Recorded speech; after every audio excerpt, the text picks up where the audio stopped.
Next question. Question number 2.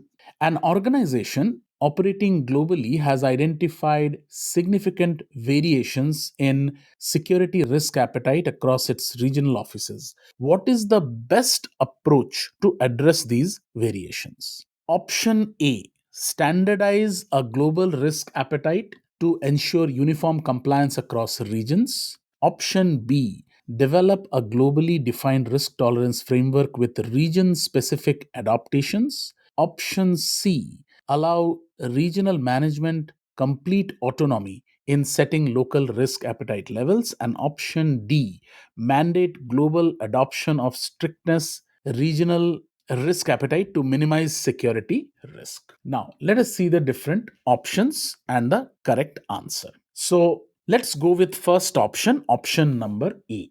Option number A is standardize a global risk appetite to ensure uniform compliance across regions.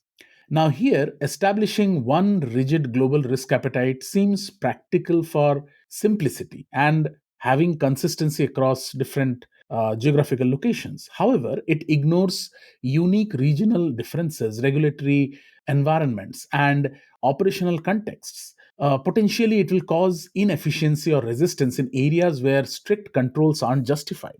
So, say for example, imposing strict European Union GDPR aligned policies globally might unnecessarily restrict operations in less regulated regions. So, a company which enforces strict US based risk management practices, such as rigorous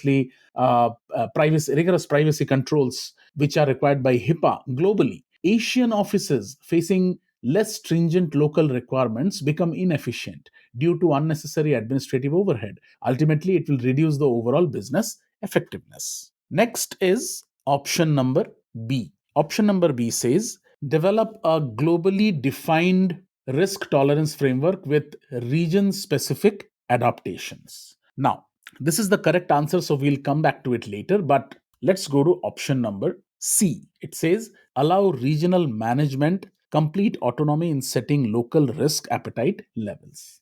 Here, it provides total autonomy, allowing regional managers to adapt fully to local context. But this can cause inconsistent security levels, confusions in governance, and unpredictability in risk exposure across organization, ultimately complicating the global oversight. See, for example, one region tolerates high risk cloud providers, while another strictly prohibits them, creating unpredictable global risk exposure.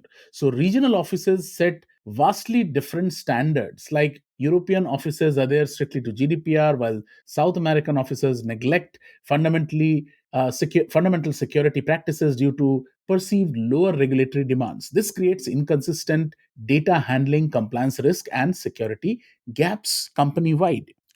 Next is option number D. Option number D says mandate global adoption of strictest regional risk appetite to minimize security risk. So, enforcing the strictest level globally might result in excessive cost or business inefficiency in less risky environments. Requiring stringent European Union like privacy controls globally could inflate the cost unnecessarily in regions where data protection regulations are less strict. Now, coming to the actual option, answer B, that is, develop a globally defined risk tolerance framework with region specific adaptations. Now, it provides consistency at strategic level while allowing regional flexibilities to adapt the framework within certain boundaries. The company's mandates encryption globally but allows regions to choose local compliant encryption methods. So that's why the answer is answer B, creating a globally consistent risk tolerance framework with allowances for local adjustments, which ensures balanced alignment between global standard and local operational realities.